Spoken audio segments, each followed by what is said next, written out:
Well, good morning, everyone. Many of you know, but my name is Mandy Reagan. I work at the Bureau of Homeless Services, overseeing the HUD Emergency Solutions Grant. So BHS is the state recipient for ESG, and today's training is going to specifically look at the street outreach component of that grant. So many of you have contracts with BHS for ESG. Again, this is just for your street outreach part of that, though you may have other components such as rapid rehousing and homelessness prevention. Those will be next month in a different training. I am joined here today by Robin and Shertina from ICA, who will be reviewing the HMIS requirements for this grant as well.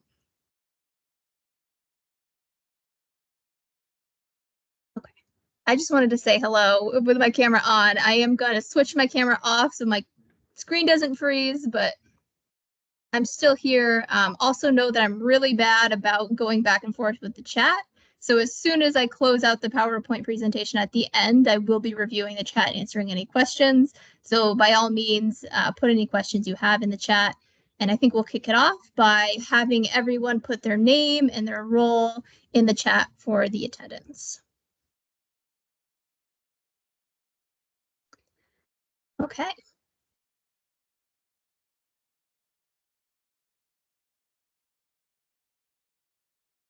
So a quick review of the agenda. We're going to touch on each of the components of the ESG Street Outreach Grant and what you can fund with this, as well as eligibility determinations.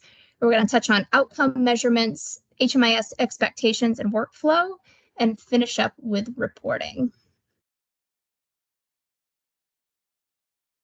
So as a review, HUD defines the street outreach project as services that are provided on the streets, in parks, abandoned buildings, vehicles, bus stations, campgrounds, etc., anywhere where an unsheltered individual may be residing. And what's very important about this grant through HUD is that the services you provide must also be provided in unsheltered settings. So HUD really wants to make sure that we are not performing in-reach with this grant. So sitting at a desk and making phone calls out to try to find individuals. They want you out in the field. So two, not only are you serving folks in those settings, you all as providers should be out in those settings as well.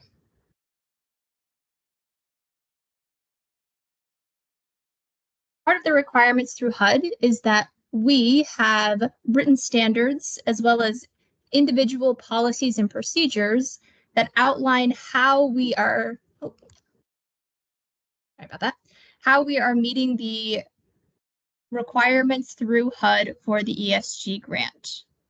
So the state of New Hampshire, we have a statewide document that is all written standards for ESG, including all components, as well as things like fiscal responsibilities and reporting. That is your very large, 200-page document that includes everything under the sun about ESG in New Hampshire. In addition, though, you as subrecipients are required to have specific policies and procedures that then outline how your agency meets those written standards.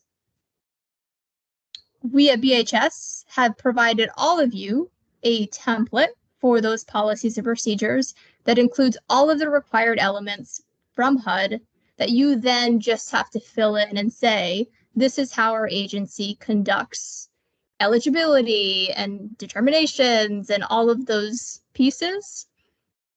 So if you're on the call and you're funded by ESG Street Outreach, know that your agency has ESG Street Outreach policies and procedures. So if you haven't seen that document, ask your supervisor or find that document, or you can email me and I can get you that document just so you can see what you all have said that you do as part of the ESG grant.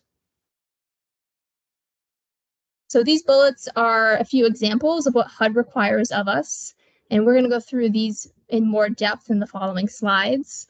But know that you must have policies and procedures for evaluating and documenting individuals' eligibility for street outreach under ESG, which includes verifying their homeless status, standards for targeting and providing essential services relating to outreach, and use of the coordinated entry system. So initial evaluations is a big one, especially for street outreach. You must have policies and procedures that describe how you conduct those initial evaluations, how you conduct the screening of each individual household, how eligibility is determined, and by who. So evaluations must be in accordance with the local coordinated entry, and they must also include documentation that the individual that you're screening lacks sufficient resources and supports to be able to quickly obtain housing, and that they have no appropriate housing options immediately available to them to get them out of the unsheltered homelessness situation. So how do you determine eligibility for ESG street outreach? So we are not only serving the category 1 literally homeless definition, we want to be very clear that we're only serving paragraph 1 of category 1, which means only individuals with a primary nighttime residence that is public or private in a place not meant for human habitation, that is including parks, cars, abandoned buildings, airports, camping grounds, etc. You're also allowed to serve category 4, those fleeing or attempting to flee domestic violence, only if those folks are also meeting category 1, paragraph 1, which is the place not meant for human habitation. So that means non-eligible households coming through would be folks that are currently staying in emergency shelter or a transitional housing program, those in a hotel paid for by a third party or self-paying.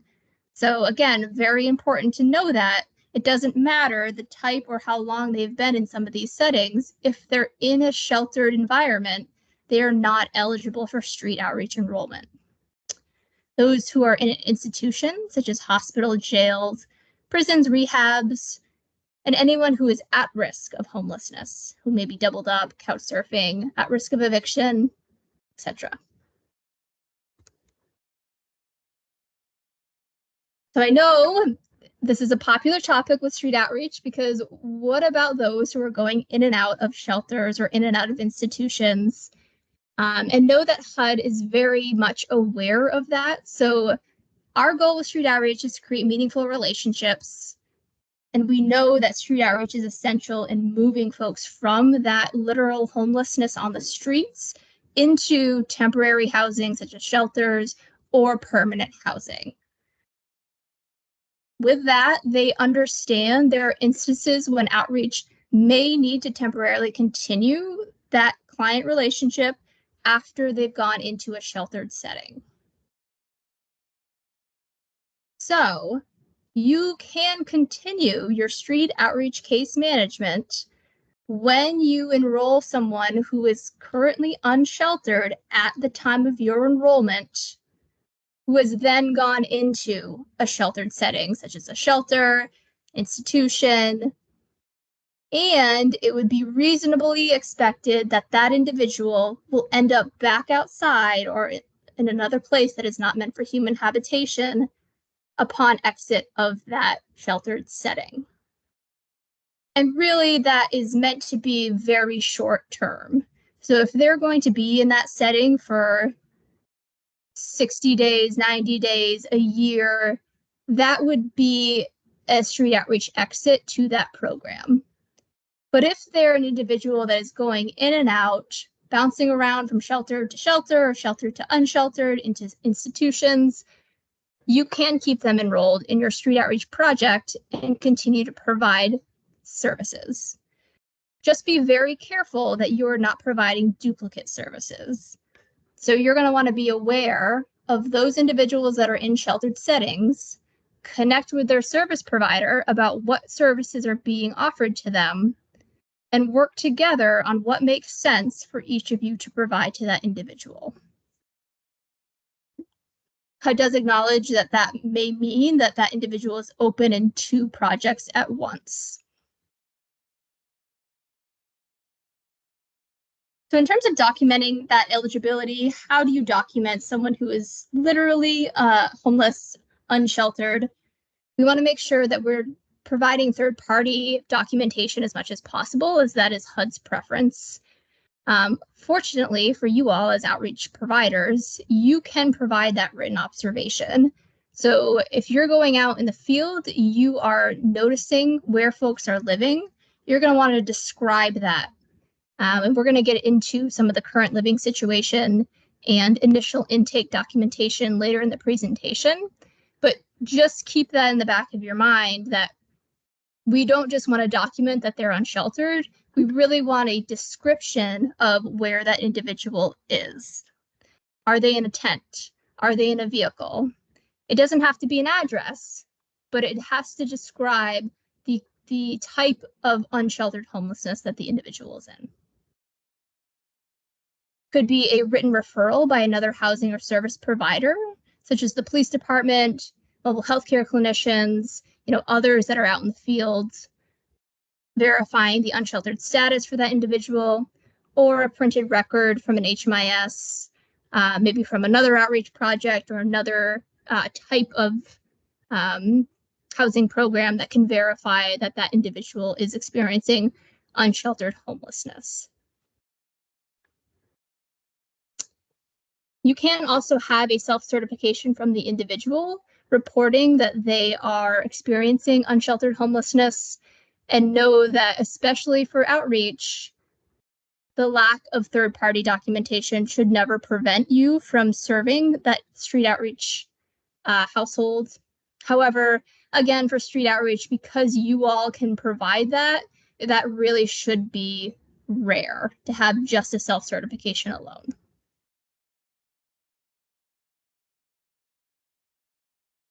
So the other component with outreach that makes it a little bit unique is that you may keep everything under the sun regarding your outreach household in HMIS without having a separate file, physical file in your agency.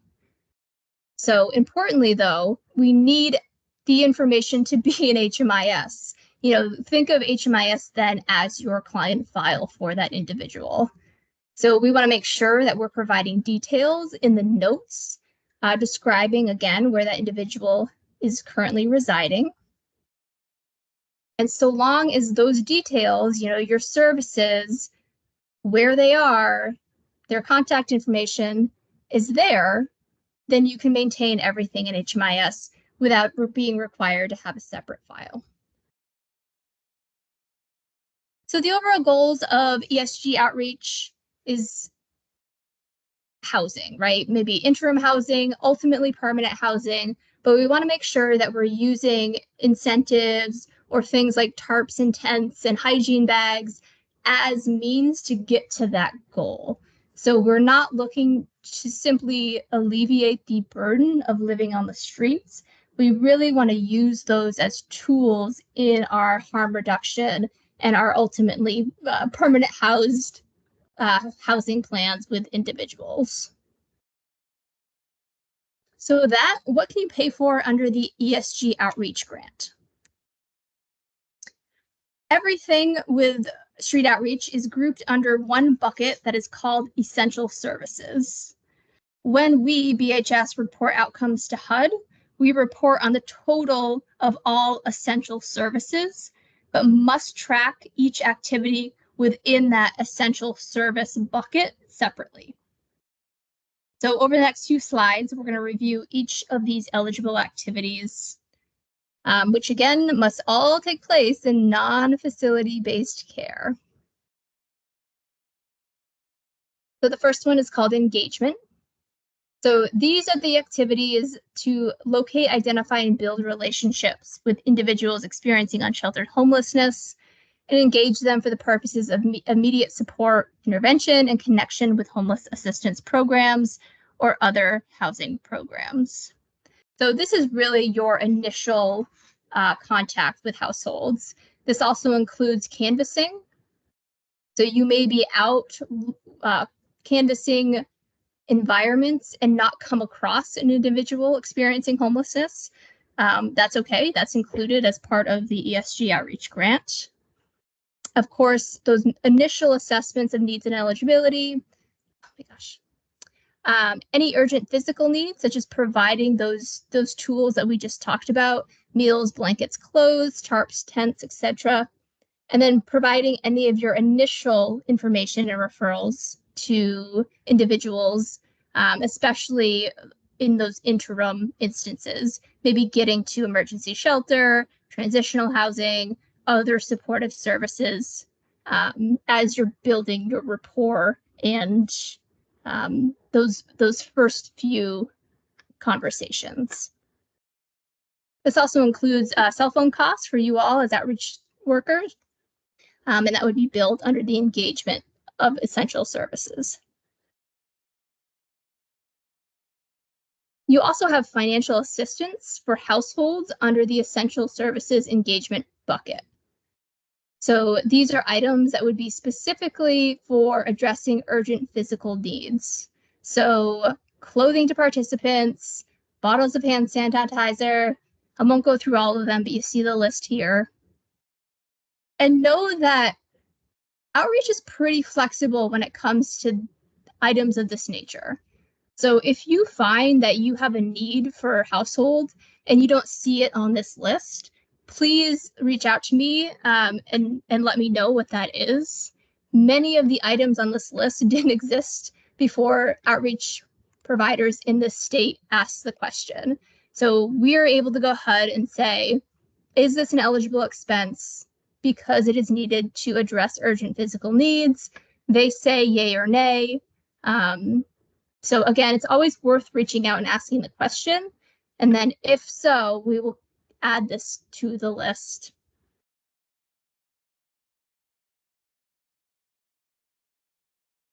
So I put in a slide on gift cards. This is always a very popular question with everyone.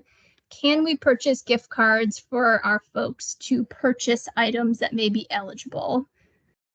So the purchase of the gift card itself is not of itself an eligible expense. So you can buy gift cards with other non-ESG funds. And if you can provide a receipt that indicates the items that were purchased are eligible ESG items, we can reimburse the cost for those items. So let's say you purchase a $50 gift card to Walmart.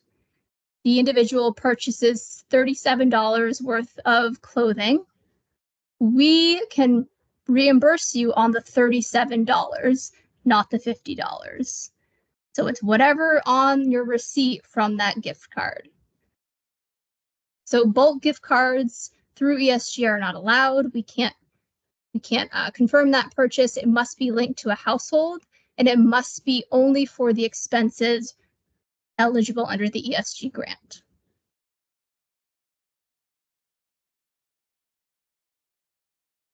So the next bucket under essential services is case management.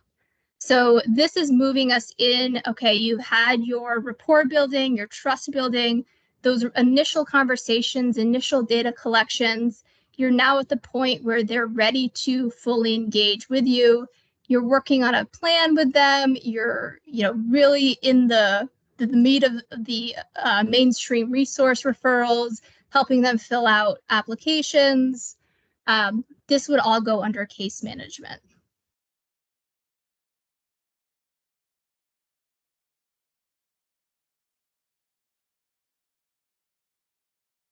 So you also have financial assistance under case management that you're allowed to provide to households.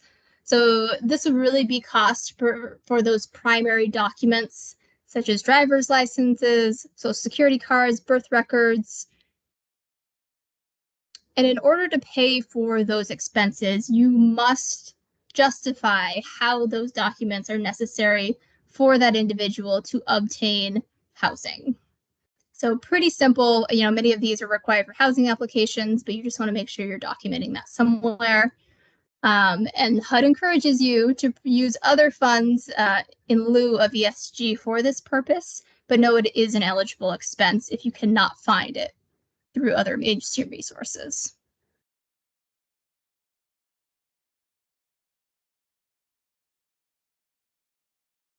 Transportation. So these are, the slide focuses on the outreach team's ability to transport. So what can you pay for? This would be costs associated with transporting individuals to shelters or other service facilities, so long as that takes place during your provision of your outreach service. So this would include if you're driving your own vehicle, mileage for that vehicle. You could purchase a vehicle through your agency and be reimbursed by that for the grant.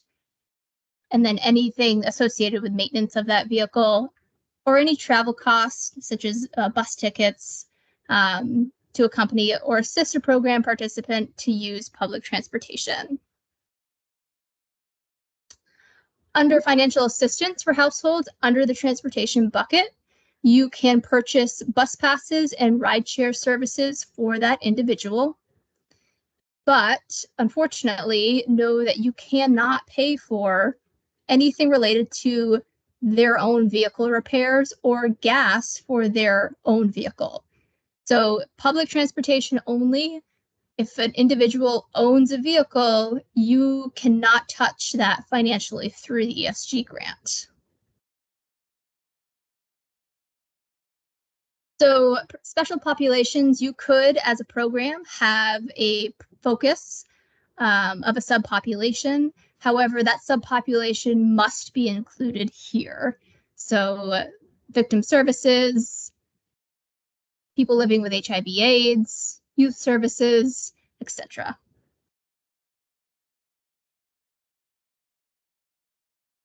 And in terms of outcomes, this is often a question as well. How do we know we're being successful through street outreach, and what is BHS looking at? So these contracts kicked off on 7/1/2022.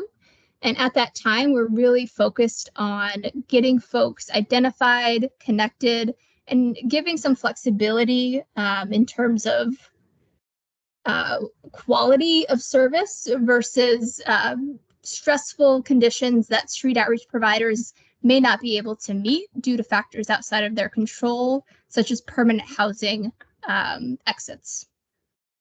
So these are the program outcomes we look at in your contract. So we really want to make sure that you're providing permanent housing referrals, knowing that you don't have necessarily the control to put someone into housing, but you want to make sure you're doing your due diligence to get them referrals to housing. That includes coordinated entry, that includes, Section 8 application, that includes low-income housing applications, things like that. We also want to make sure that you're providing referrals to ongoing community resources. So you all are street outreach. We want to make sure that as individuals move forward, they have wraparound services in the community so that when you exit them from your program, they have that support network in place. And then we have the percentage, 10% of persons that will move into permanent housing as a result of street outreach services. And I will note that typically our percentage of that is much higher, but we want to make sure, again, that you all are focusing on best practices with street outreach to get folks in stable, and then as much as we can get them into permanent housing, knowing we're in a very, very difficult housing market. So HMIS is a requirement for ESG under HUD. So I am going to turn it over to the experts in that, Robin and Shrutina, to touch on the ESG specific requirements for street outreach. Thanks, Mandy. So first, we're going to just walk you through some of MIS and the workflow and what that kind of looks like. And then Shrutina is going to actually be pulling up the training site. We came up with a test client in the training site, a fake client, to kind of walk you through what that workflow actually looks like in the system, so that we can kind of visualize what it looks like after we do the basics here. So all ESG funded projects are required to collect just the basic universal data elements. And if you have other projects in your agency and HMIS, you're used to seeing these. These are just the very basics that every program also has to collect. So things like name, social security number, date of birth, race and ethnicity. We're also required to collect a project start date, a project's exit date when the client is exited, and things like relationships to head of household, and setting those all up in the system if there is more than one person in the household. So you're used to seeing these, just the very basic data elements that everybody has to collect, including ESG.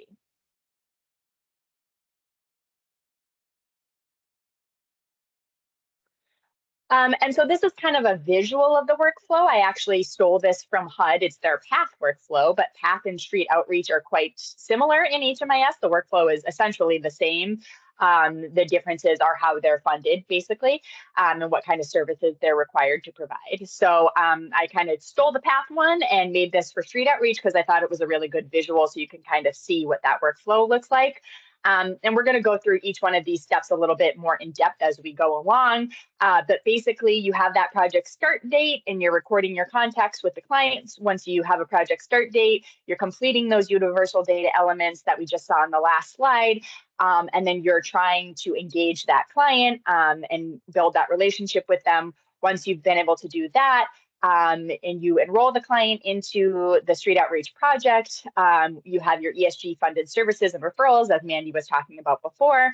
And then after that, assuming that the client or hoping that the client gets stable or permanent housing, and or they have been able to find resources elsewhere, or maybe they've left the program or you've just lost contact with them, that's when you're going to have that project exit. So again, this is kind of how that workflow goes in the system. It's a nice little visual just to see from beginning to end how that's going to look.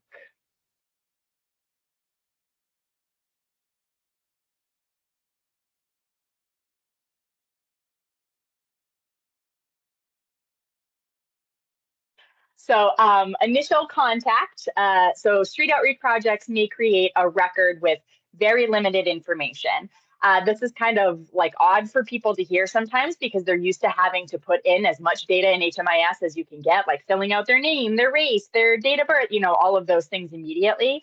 But we all know that the nature of street outreach is just a different kind of beast, and we can't always get that information right off the bat. And so it's okay to record things with limited amount of data initially, and then to go back and add more as you've built that relationship with your client. So for example, you might meet with Red Hat 10th Street Bridge because they don't want to give you their name the first time that you meet them. And then maybe after the second or third contact that you've had with them, they come back and say, oh, my name is actually Joe Schmo. And then you can go back into HMIS and you can update their name and just continue to update that data as you go. And at the end of the day, we do want as much data as we can possibly get. We want all of those data elements to be complete. We want as much information about our clients as we can get in HMIS. But if it takes you a little bit longer to get there, that's okay, because that's just the nature of street outreach. So current living situation, I'm going to touch on this just a little bit, and then I think Mandy wanted to hop in. This data element is used to just record contacts with people experiencing homelessness. And so it kind of can do two things. One, it can record conversations that you've had with the client about their well-being or, housing plans, or how to, get a hold of them when you need to.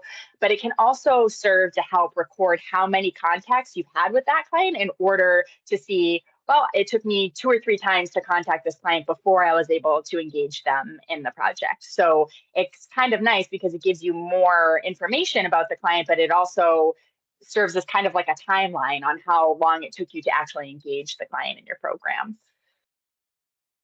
Yeah, and I know for you all that have gone through the ESG monitoring, this was a surprise, right? We were going through all of your data and looking at it. So I want to thank you for your patience with that, and know that, similar to what we described earlier, we want to make sure that for this initial current living situation that you're putting in a description about where that individual is. Again, it doesn't have to be an address, but it does have to give some indication that they're eligible under that unsheltered homelessness definition. So are they in a tent? Are they in a vehicle? Where did you come across them? That will indicate to HUD, yes, this person is an eligible household.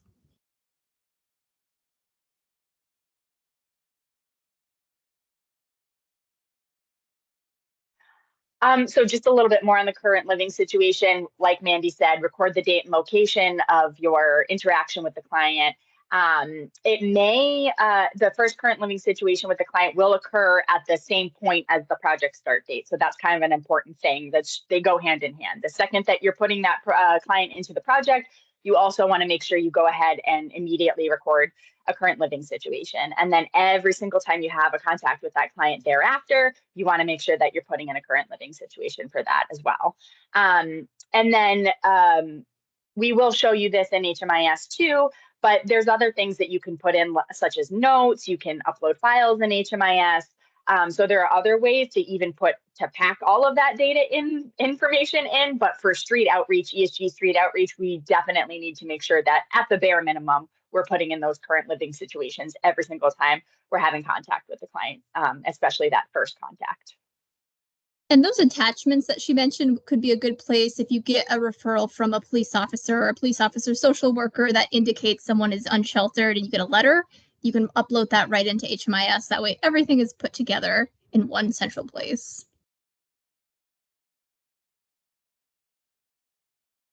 So date of engagement. So this is per the HMIS data standards, which are the kind of gospel that we live by HMIS wise. It has all of the data elements, what they mean, what they are, when they're used, how they're used, all of that. So per that manual that we use for HMIS, the date of engagement is defined as the date when an interactive client relationship results in a deliberate client assessment. So that's that point where you've had some data in HMIS, you've started to build a relationship with the client, you're putting in those current living situations, you're building that trust, you're contacting them, and then they finally decide, yep, we're going to do it. I'm going to enroll you in the project. We're going to start, getting you engaged. So that is not always the same as the project start date. I would venture to guess, and Mandy, correct me if I'm wrong, it's probably not usually the same as the start date. So usually that comes a little bit later. And we'll talk about this later, but reporting wise, that date of engagement is also really important to have, because that's HUD is really only looking at clients that have that date of engagement. And frustratingly, we reviewed the components earlier, but HUD calls engagement under your services those initial contacts, right? Those information gathering. Know that that engagement bucket under the services is different from this date of engagement. I don't know why they called it the same thing. It's HUD, but just know that that's two different things that we're looking at. Date of engagement here is when they're actually engaged with you for case management services. So that's HUD for you. So this is basically just kind of a recap of what we just said. So we're recording the date the client became engaged by the street outreach project, and they've come up with a development plan. You're starting case management with them. And a date of engagement is allowed between that project start date and the project's exit date. So we don't want to be putting a date of engagement before the project start date or after the client has already exited. We've seen in the past sometimes people, like with rapid rehousing, where they think the housing move-in date is the same as the project start date. And so they just say, oh, project start date is 6/1/24, date of engagement is 6/1/24. We don't want to be doing that unless we've actually engaged with the client. If the client returns after project exit, then that means that we need a new project start date. So we need a new enrollment, and then a new engagement date will be established if and when that should happen. And so again, for reporting on data quality for street outreach projects is limited to clients with a date of engagement. If any of you have even run like an annual performance report, an APR, you'll see that there's two different counts of clients. One of the counts is clients, and one of them is with street outreach clients that just have a date of engagement.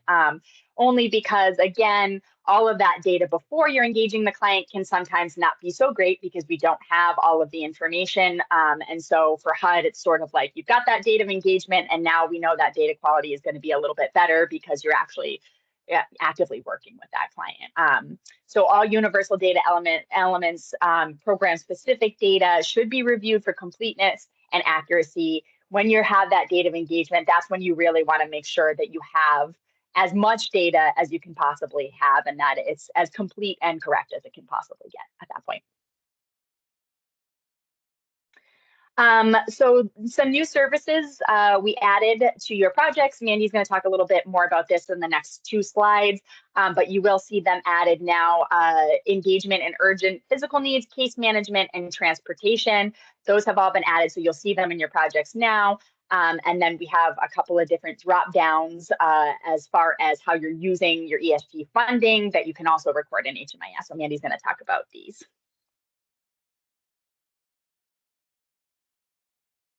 Oh, you're still muted, Mandy. Okay.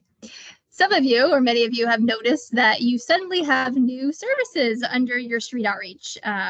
So know that we will begin tracking your use of those services as of the beginning of this next grant year, so 7/1/2024, but they are open now for your use. So you'll notice that the titles of each of them correspond back to the eligible components that we reviewed. So those engagement and urgent physical needs, your case management, and your transportation.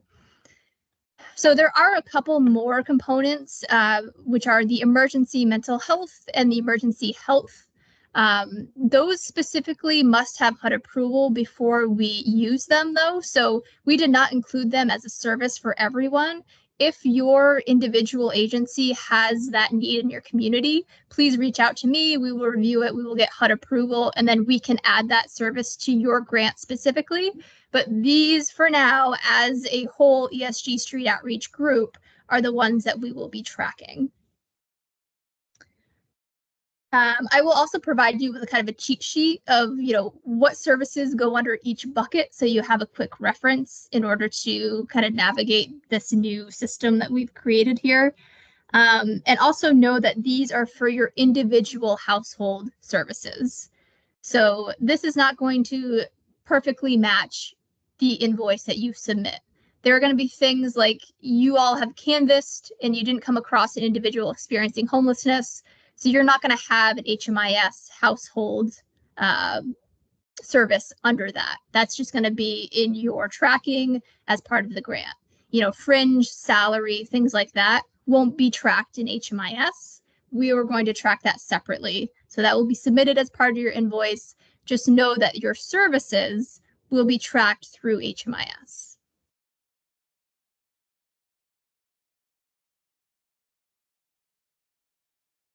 Okay. As Robin mentioned, Shartina is also going to go through this with you all live in the site, which I think will really help create some tangible connections. It's hard to imagine it outside of the system, but I'll just describe it here and then we can see the application in just a few minutes. So for each of the service bucket that we just reviewed, you're going to enter the date, the service, and the expense for which that happened. So when we go through the site, you'll see there's a drop down under each of those buckets that has the expense amount and the date listed. It also has a funding source listed. So how do you know what funding source to choose? So if you're purchasing street outreach items for either individuals or for your own distribution for households, you're going to want to make sure that you're selecting the HUD ESG street outreach dropdown.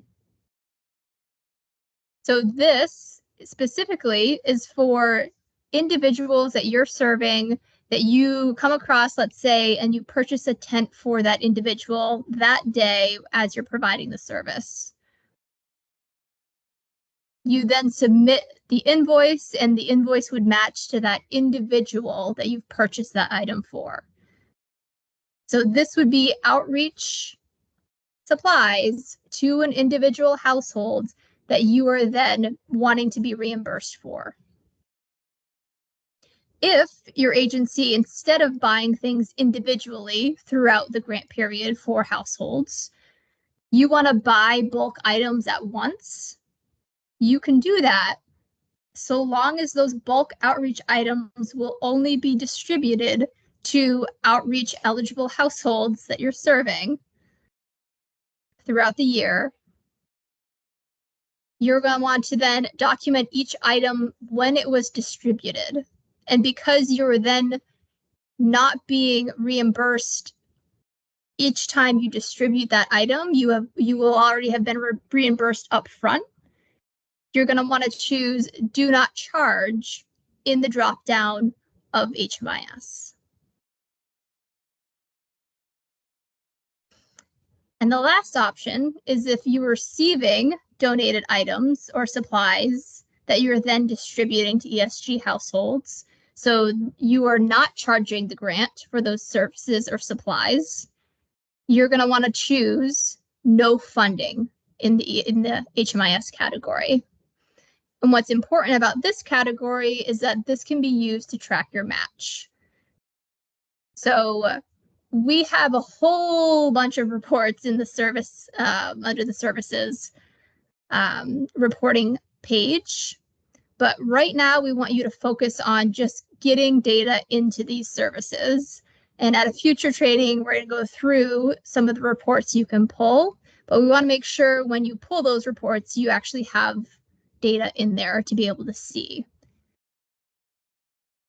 So when you're using this as to track your match, it'll actually produce a report that has the household number, the date that it was provided, the amount it was provided, which are all elements that HUD requires.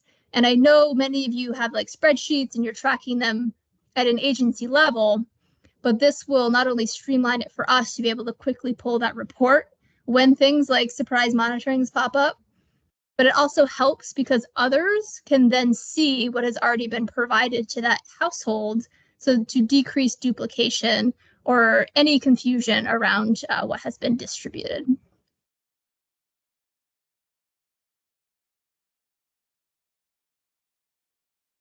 So last part that we're going to talk about here is the project exit, which represents the end of a client's participation in the project. And that exit should coincide with the date that the client is no longer participating in the project.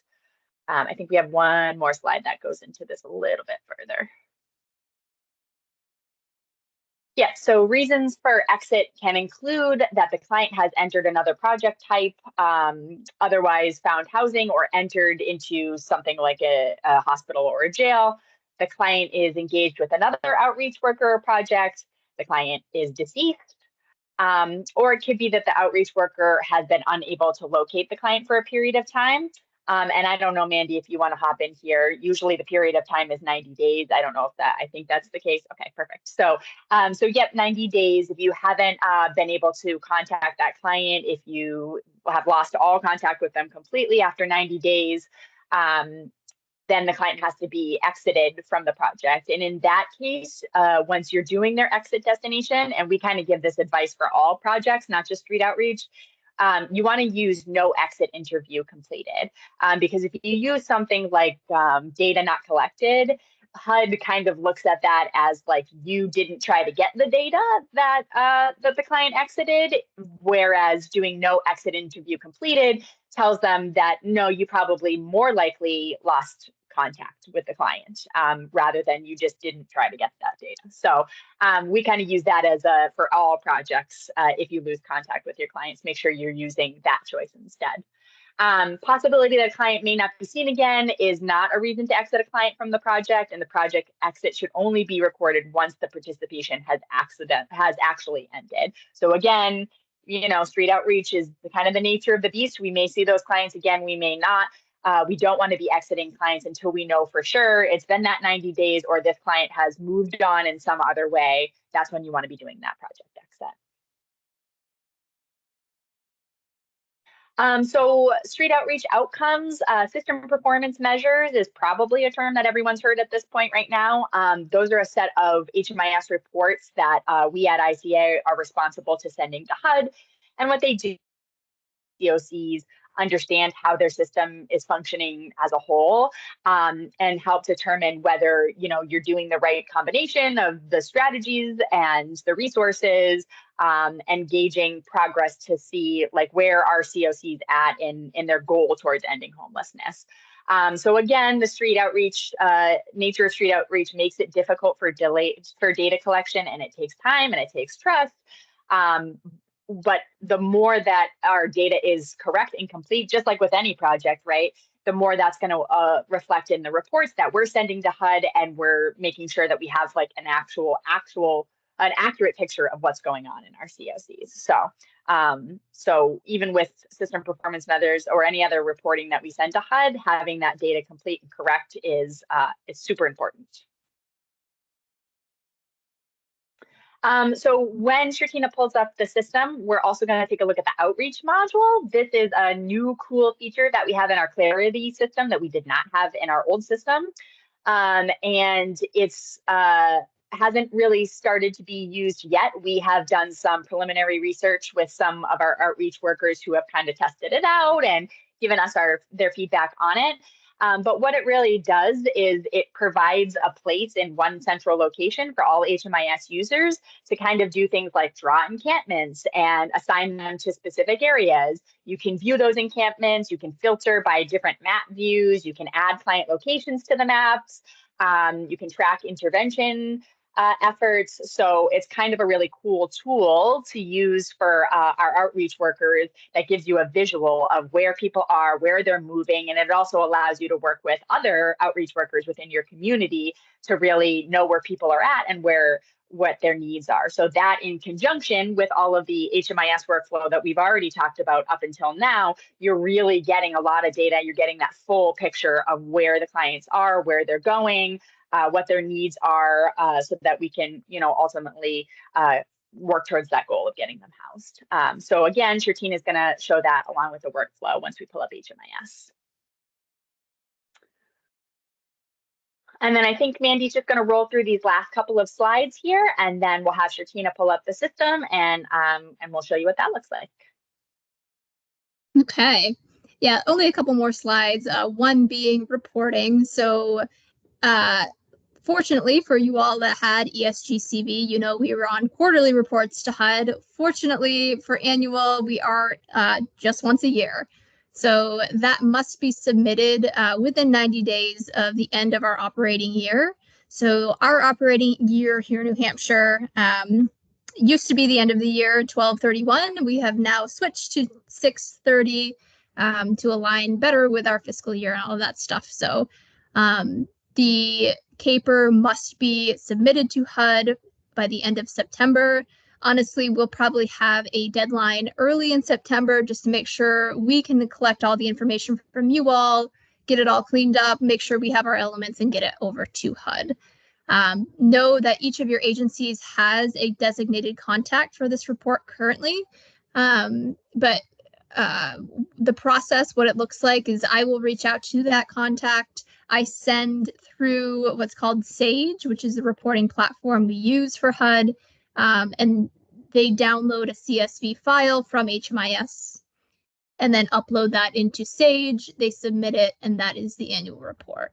So super important that your HMIS data quality is reviewed prior to getting to that point.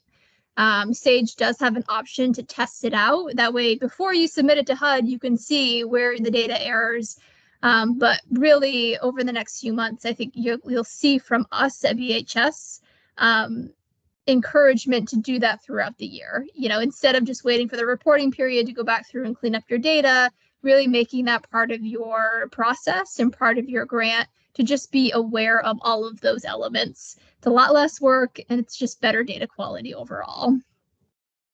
And I will just interject that we are happy at ICA. That's part of our job, is to help you with your data quality. So if you want to be doing it throughout the year, or, right when the report's due and you need extra help and you want to know, I don't know why this error, because some of some of the errors on there are confusing and they don't necessarily make sense. And it took us years to figure out what the heck HUD was asking for those reports. So we are happy to meet with you whenever you want to go through that before it's due or throughout the year, just so that you know that data quality is good.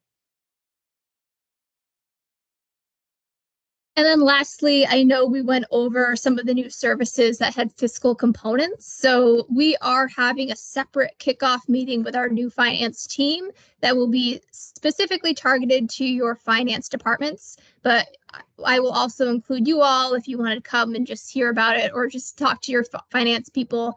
But it's going to require that you're working very closely with them. You know, if you're using your outreach supplies as match, and if you're using your outreach supplies to be reimbursed by the grant, you're going to make sure that you have clear methods of tracking them or keeping them in separate areas or some way to know this is our match pile and this is our federal grant pile. And we can talk through that as an individual agency, how that looks, how that will function. But just know that there are many other elements that we did not touch on today that will be touched on in that fiscal meeting, because they're really your folks that will be tracking all of those, the expenses and the backup documentation and all of that. So with that, I'm going to stop sharing and just go through and see if we have any questions about the general presentation, and then we're actually going to show you how this looks in HMIS. So I see one from Leslie. So the gift cards, would the gift cards be able to be counted as match if you have the receipt? So if they're eligible items, the amount on the gift card that is for those eligible items would be eligible as match. Not the total gift card amount necessarily, just the amount that corresponds to those eligible expenses.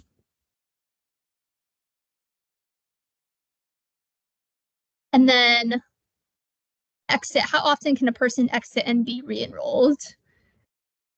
Endless amount of times for street outreach. You know, we would really encourage you though to use that 90-day window. You know, don't assume because you haven't seen someone in 2 days that they're not ever gonna re-engage with you again. But you know, there is no cap on the amount of times you can re-enroll them. I don't know if you want to add anything, Robin or Shatina. Yeah, that's exactly what I was going to say. There's no like, you can do it 3 times and then you're out, right? You can do it as many times as you think you need to. But again, we don't want to be exit, re-enroll, exit, re-enroll, exit, because again, the nature of street outreach is that it might take time, right? So definitely applying that 90-day rule, but in the meantime, keeping them open until you're absolutely certain that they need to be exited. And then Freeman, I saw your hand. Yeah, I just wanted to say thanks, you know, specifically to the 3 of you, because I know how much effort goes into making sure we all know what we're doing. So the other piece is just with my team, circling back to the piece about adding services and like reimbursements, folks. I think Ben and Sheena, who was with me, are the only members of my team on the call. But just keep in mind the reimbursements. We're going to keep doing business as usual on our end, but definitely track the cost of the item in there. Our funding source might differ depending on your reimbursements. So make sure that if you're doing that for ESG, that they're actually an ESG participant, because we have a lot of participants that are dual enrolled, and I just don't want there be any kerfuffles that will make extra work for any of us.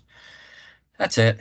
This was awesome. I really appreciate that we're diving both into the systems piece and doing those walkthroughs. It's really, really, really appreciated for my new team members. So thank you. Yeah, and that's an excellent point. You know, I know many of them are dual enrolled in programs, and some have eligible expenses under one, but that is not eligible under the other. So I thank you, Freeman, for that. Just be very careful about which grant you're under when you're adding in financial components. Yeah, it's literally the only thing I feel that I openly micromanage my team on, which is like the buying stuff for the people. Because like there's only so many credit cards in the agency, and it gets real messy real fast when an employee has to buy something on their own card and get reimbursed for it. Because then I'm not tracking an expense report, I'm tracking like individual employee expenses. So that's my why behind it, because I like to be a why guy. And really that came about. I know there was some frustration on your finance team's part that they don't often have the HMIS number to go with the expenses. So this was kind of our way to say, for you outreach providers who are on the ground who know your individuals, if you could just put that the amount in, that way you can just print that report out for them and they have that, hopefully to make their lives a little easier, and ours in tracking that as well. So if there's no other questions, I'm going to turn it over to Shrutina then, and we can see how it looks in HMIS. Hi, everyone. I'm Shrutina, just in case you didn't catch that a couple times. So I just want to preface this with a couple things. I am in the training site, so this will look a little bit different than the live site. We try not to use the live site for training purposes. Obviously, we don't want client data available for people to see. And please stop me at any point if you have any questions, because I know the actual system part of things can be a little bit more confusing. So like Mandy, I am gonna take myself off camera because I don't want my screen to freeze. So if I don't see somebody, Robin, just interrupt me and I will pause. Okay. Can we see my screen? Great. Okay, so again, you see that it looks a little bit different at the top. This is not the live site, it is the training site. So some of the things on the back end will also look a little bit different. The programs that are available here will be different than what you actually see when you're in the system. So one of the first things that was discussed many times is that the nature of street outreach is just a little bit chaotic. You guys know that better than everybody else. You may meet somebody, you may not get information on them. So entering them into HMIS is kind of a multi-step process. I began this by just adding a client's name in here.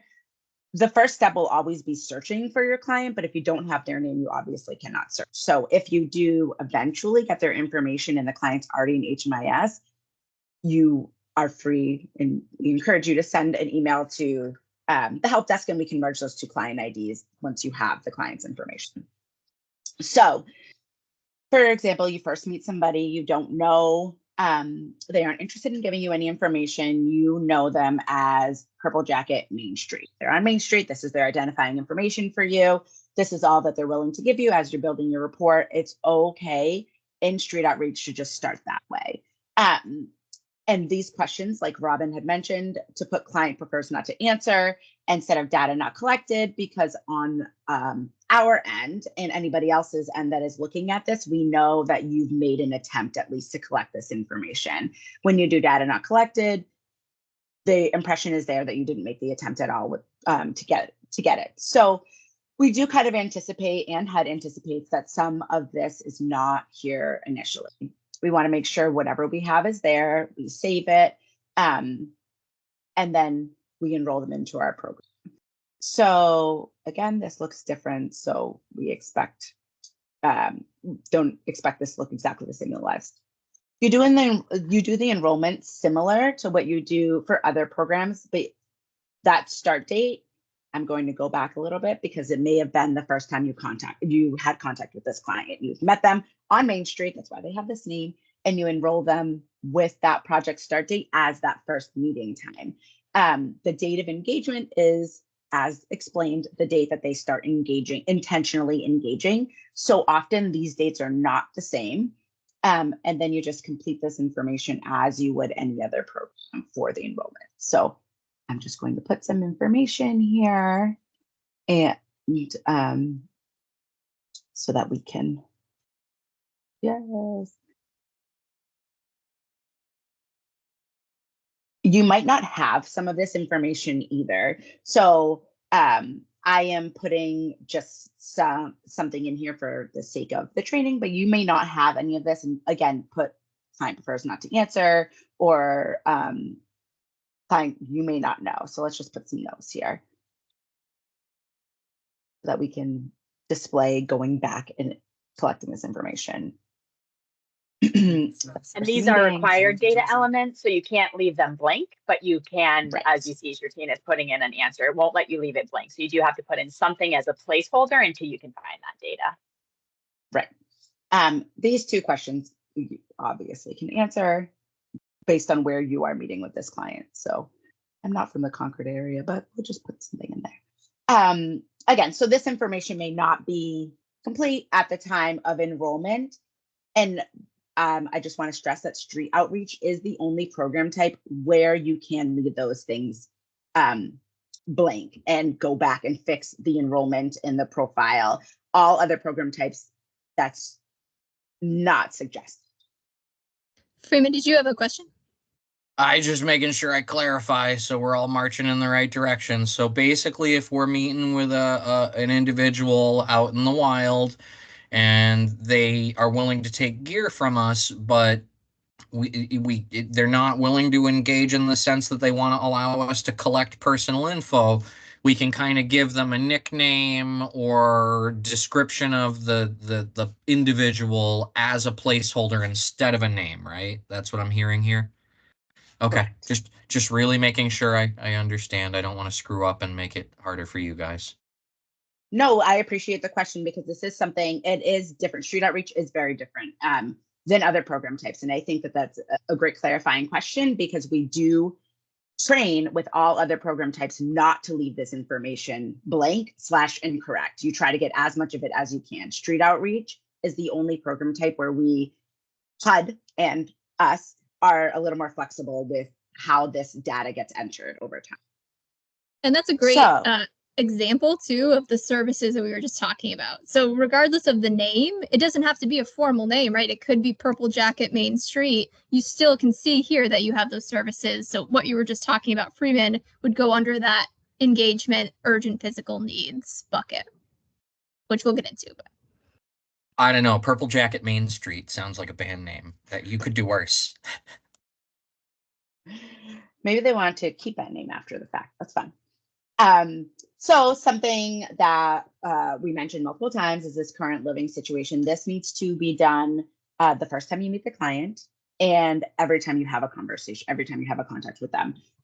So we'll do a first current living situation for the date that you first met the client. If you, for some reason, forget, you can see that you did the program start date on the right where it is. And that's what this first contact should be because data entry is expected within 5 days.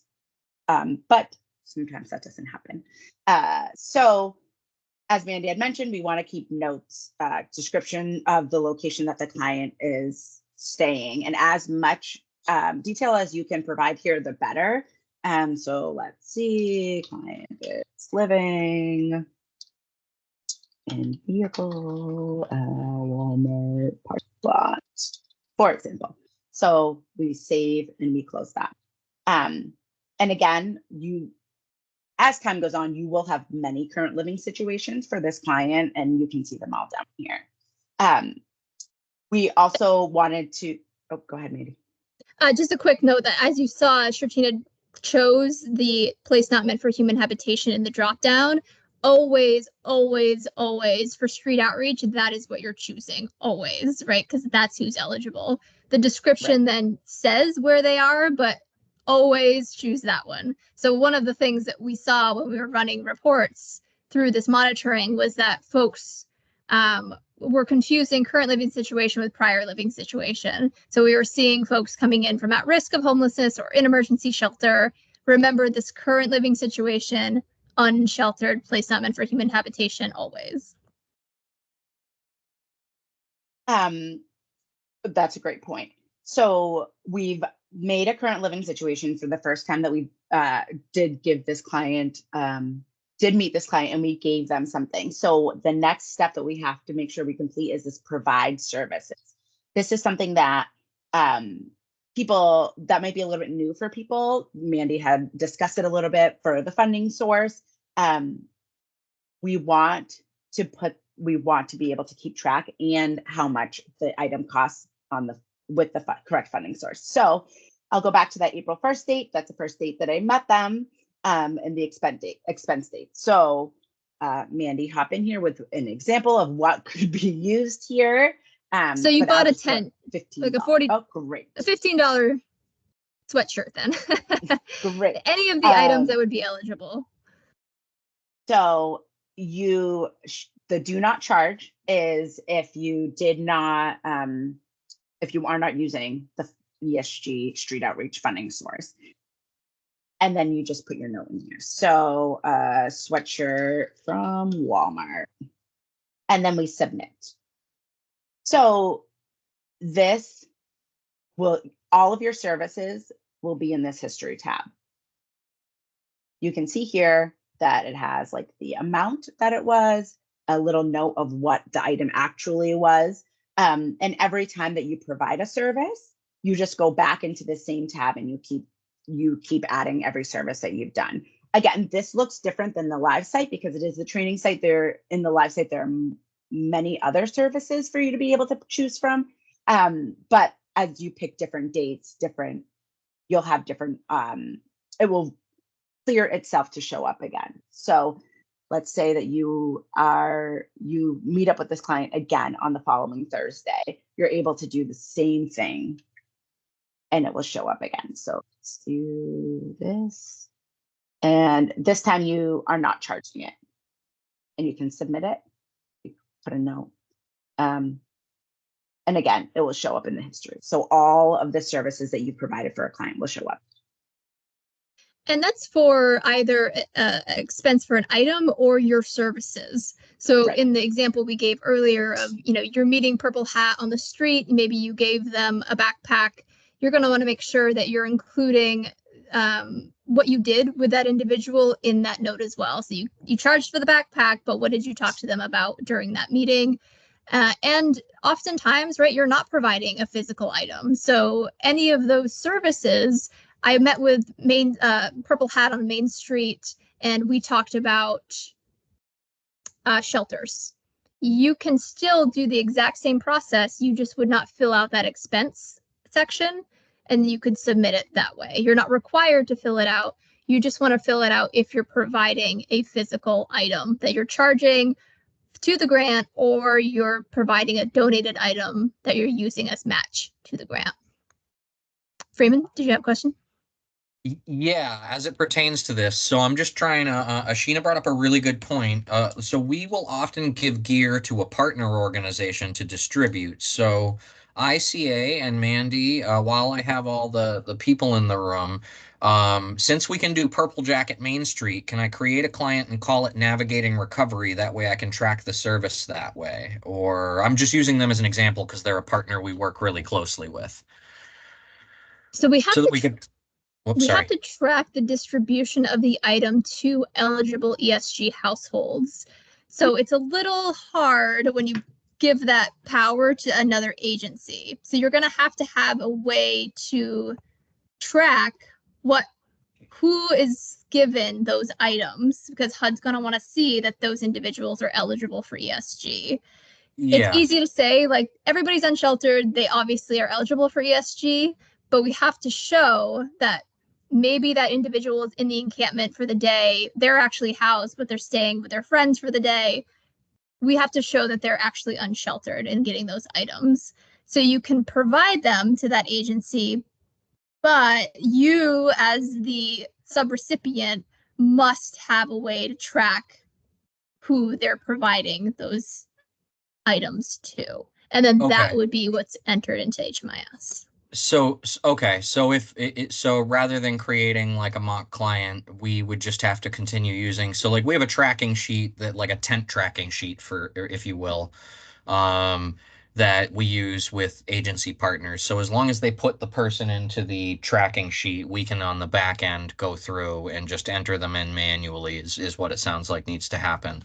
Part two to that question, I'm sorry, I'll be quiet after that, probably. Good questions. Is can we at an agency level work with you, Shatina, Robin, to have predefined dollar amounts so that my for the different types of items, so that my team members, like if I give you a list of what each item is as a cost, can it just be the drop down box so that my team member doesn't have to remember in the moment? I'm not sure That's if a that good can happen on the question. back end. That's a good I'm question. not sure if we can do that. Okay, because my pricing Yes. changes several times a year based on my volume purchases. Because as you guys know, I buy bulk. I have 19 pallets coming on Thursday. Yeah, let us check that out, Freeman. We've never even looked into that. So let us look into it and get back to you. It's a good question. Super duper. Thanks, guys. All right. So something I just wanted to note here is that you can also do this in the case management service. So this also populates on all of the reports that Mandy was mentioning. So if you do just meet with a client and you are having conversation with them, you don't have to necessarily put it in a service where you're giving an amount, right? So you a $10, you can just do case management and put your service note in here. This is where I want to say that more information is better than less information. So every time you meet with a client and you are doing case management of any sort, adding it into case management or the notes section will be helpful for future services for the client. And so any case management note should be with those that have a date of engagement. So these are folks that are actively working with you. So just remember, I'll give you the cheat sheet, but remember to match what you're doing to the eligible service type. Lauren, did you have a question?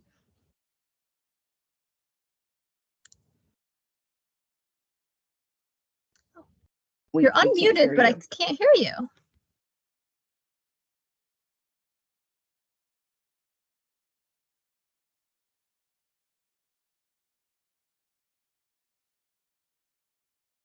You can type it in the chat if you'd like, and we can address it that way. Technology. So yeah, while we're on this, any kind of notes in general can go into this note section. Any type of files you'd like to update or upload can also go in this file section for the client that you're working with. But we will backtrack again that once you've met with this client a few times, you've given them a few services, you've been able to document the few things that you've given them, and now they're willing to kind of work with you a little bit more.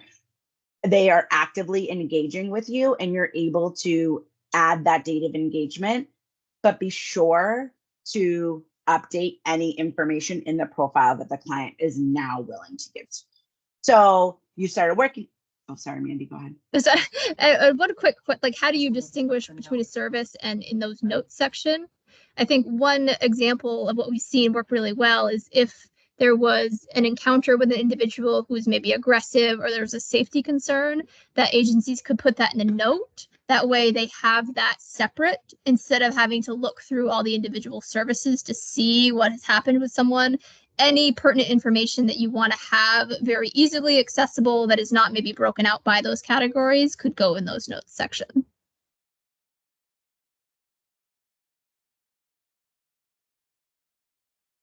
Jim? I'm just wondering if that information is searchable. So like if I put in the notes, I can't remember, Purple Jacket Main Street. I can remember that it was a red Toyota pickup that I put in the notes. Am I going to be able to search for that? No, you can put it in the alias. So anything you put in the alias, you're able to search as well. So if you can't remember what any other distinguishing, I don't know, like descriptor, you can put in the alias and you're able to search that way, if that's helpful. Thanks. Does anyone have any more questions? Okay, so now that you started working with the client, they're more willing to give you information. You can slowly start adding some of this. So maybe they aren't yet willing to give you their social security number, but they give you their name and you know that it's Joseph Franklin. And you're able to update these things. They've also given you their birthday and you can slowly add this information as they're willing to give it. And this is what will, as Robin had mentioned with the report, as once you have, this will populate as an error if you don't have it and you have a date of engagement. So since they started working with you, you're able to give them, and you're able to collect this information. It will say that you're changing core client data. Say yes. And you can go back into your program and give them a date of engagement in the enrollment tab. So it's important that this is correct, so that when the report is pulled, these clients are pulling in properly. And again, it is when the client is actively engaging with you. These can and should also be updated that they maybe do have a disability, and we want to make sure that we're collecting all of this as soon as we get it and documenting it so that we have as good data quality as possible. So let's go through this. Getting close. Again, we would go back into this assessment tab and update another current living situation for every time that we meet with the client. So we'll do another one just for the sake of doing it. And while Shartine is doing this, I just want to mention too that a status assessment, like a status update, is different than what Shartine is doing right now. So Shartine is going back in and updating that enrollment information. The status assessment is really for when you've had all of that enrollment information, it's been completed, you have all of that data, and then 3 weeks later, the client has a change in their income. That's when you're going to want to go back in and do a status assessment versus updating that information in the enrollment. So I just wanted to make that clarification too. Thank you. And that's really important for those who have multiple program types to keep in mind, because again, these going into the enrollment and the profile is very specific to street outreach. Those status updates are great for when a client has changes, especially like in a rapid rehousing program or something. But we shouldn't be making those updates in an enrollment for a client in a rapid rehousing program. We should have already collected that information. So another thing that I wanted to note was the contact information at the top. As your client continues to build rapport with you, you're gaining their trust. Adding any contact information here is really important for any future providers that might be meeting with that client. As much of a benefit as it is for you, it's much easier to find right here for other providers that may be meeting with them. And again, another notes and files tab up here. So does anyone have any questions for this part of a street outreach enrollment or update or current living situation updates? Okay, so we'll say, oh, sorry, Shartine, it looks like Lori has a question about HMIS training. Robin, can you see that? Yep. Can there be a dedicated HMIS specific training at some point? Do you mean, Lori, like a pre-recorded training or like a live training, or both? Either or one. Live training that is recorded. A live, I think, would be good. Speaking only for myself, I think a live one would be good because then I could ask questions in the moment. Yep. And I, you know me, I like to get things right. So. Mm-hmm. Yeah, we can definitely do that. I think this, street outreach, we have projects that go beyond ESG. So that's a great idea. Maybe we can just do one whole street outreach training, and then we can record that one so that we can also post it for future use. We'll get working on it, Lori. Thank you. No, although I'd say, Lori, you could probably help do that training for HMIS. You're a whiz. For this, I definitely need to learn more for the street outreach aspect of things. And that's why I'm asking. It is different. Shartine and I were saying earlier that we don't have a street outreach manual. We only have a path manual, and they're very, very similar, but I think that's going to be something on our list too, is just to develop one specifically for street outreach. So. I like that idea. And if you're happy, we're happy, Lori. So we'll do it special for you. So we'll move forward into the future a little bit. And we haven't met with this client. The last time we met with this client was 4/4. It's been quite a while. We'll pretend it's been 90 days and we just need to exit the client because we haven't had any contact with them. This is the same as every other program when it comes to exiting. You just choose the no exit interview completed, unless you do know where the client went. So if the client does move or does get sheltered, some kind of housing, does go to jail, like Robin said, hospital, you would choose that. But if you haven't had any contact with them, no exit interview completed, and then you would just save and close. So that's what that looks like for the enrollment and the exit. I'm going to hop over to the street outreach module. We were just doing a very brief look at this. We will do a more in-depth training as time goes on. I'm not exactly sure when we're going to do that. We're talking with Mandy about when we want to roll this out, but it's a pretty cool feature. Anyone, if you have a street outreach program in your agency, in our little waffle, you'll see this outreach button. And this is what it kind of looks like. So again, this is the training site. There's not anything in here, but you can create encampments with this little button on the right. And you just fill out all of this information about the encampment. I'll just put some information in here just to show you how it kind of looks. Okay. And we'll name it like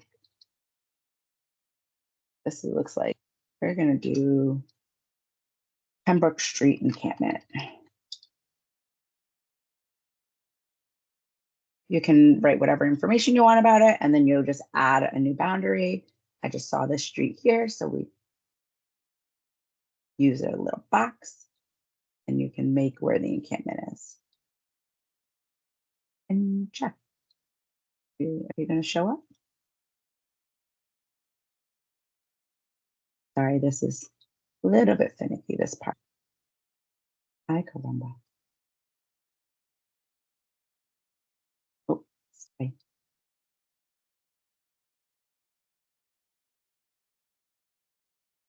And just remember, this is in HMIS, right? I know there's always some concerns about identifying where people are actually staying, but this is not able to be seen by the community anywhere else. Yes. So yeah, you can highlight where the encampment is. You're able to add information about the encampment. You can delete the encampment. You can put clients within the encampment in the system, and you're able to keep track of them. There, you can move them from encampment to other encampment. It's a really, really cool feature of the system. We're still getting the hang of it because it is kind of new, but you can create as many encampments that are that you know of. And I know that we have some, when an encampment, I don't know the right term, but like it's disassembled, you're able to remove it from here as well.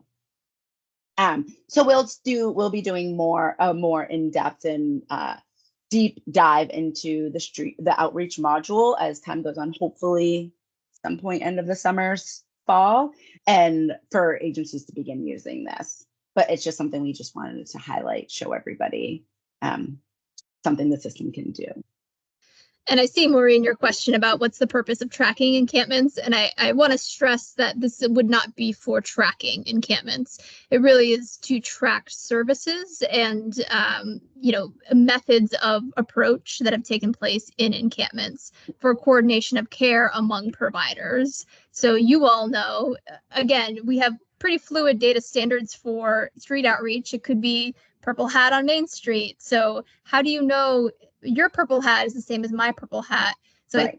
Having an encampment platform that you can see who is in each site, who has been given a tent or a tarp, or who has been provided services, who are they working with? Because it could be an HMIS provider, but maybe it's a non-HMIS provider that's their primary contact, like at a mental health center or substance use center, something like that. So it's a way to coordinate the services going on. And, we do see a lot of encampment response happening across the state. So maybe it's a way to say, notify that this will be posted within 10 days so that anybody with access to HMIS who has been approved to see this section knows, okay, I have folks in this encampment, it's been posted. I have to get to the Outreach Collaborative to make sure that I'm a part of that response. There's an alert feature too. So there, you can put note, you assign people to an encampment. You're able to assign people to an encampment, and somebody can put a note for that encampment, and it alerts everybody who's assigned to it. So if you have multiple outreach workers working with clients at a certain encampment, everybody is assigned to that encampment. And if something does happen, everybody will be notified versus you just showing up and not knowing something happened. I'm sure that's not often the case, but the system will be able to alert you prior to. It's also a nice visual, I think, just because sometimes it's harder in HMIS to be like, oh, let me look at this massive list of services, or let me look at all these, go into every single current living situation that I see in HMIS. It's a nice visual to be able to see where people are and where they're moving, because, a lot of our clients that we're working with are super transient. So, so it's a nice visual for everybody to see too, I think. And I think collaboration, go ahead. Sorry. It also updates the client's location. So when you move a client on the map, in the client's profile, it moves their location. So say the client is in, Main Street encampment, and you move them physically on the map to Pleasant Street encampment. On their profile, there's a location tracker that will show all the places that they've been to. So instead of, even if you don't necessarily like looking at the map, you're able to look at your client and see if anybody else that is working with them may have moved them to a different encampment. And that's helpful information to know. So you're like, I can't find Purple Jacket. And then you look at their location and you're like, oh, I see. Now they're at this one.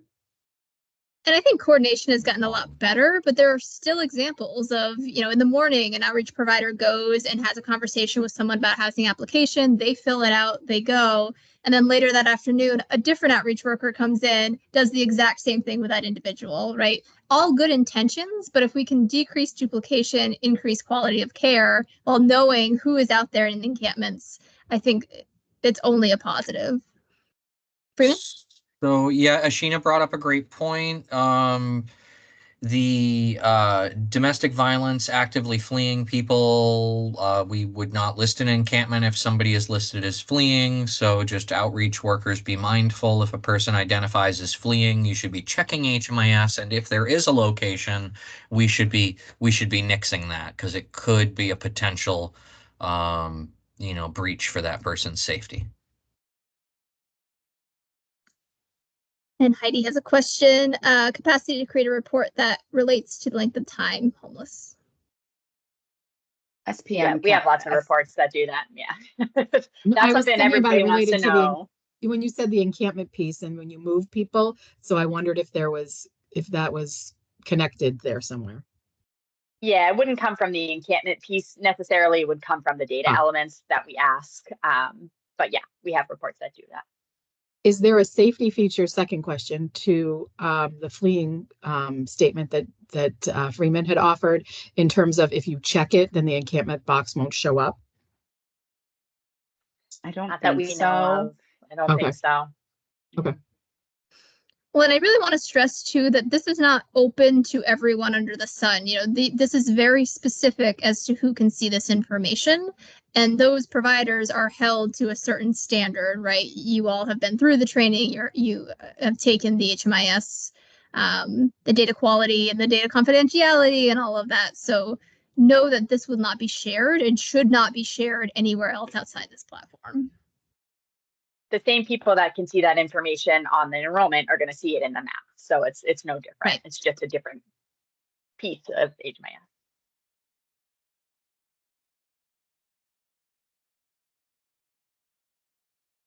Any other questions about anything that we've covered?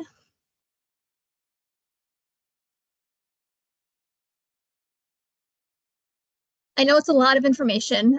So again, we're going to start looking at these services and just making sure you all are using your services for ESG as of the start of the new grant year as 7/1/2024. But know that if you have any questions now until then, if you start using them and you have questions, please include myself and ICA, and we'll figure out who best to roll forward with that, or if it's both of us. We are going to have a brief encampment discussion following this. So if there's no other ESG specific questions, I'm going to stop the recording.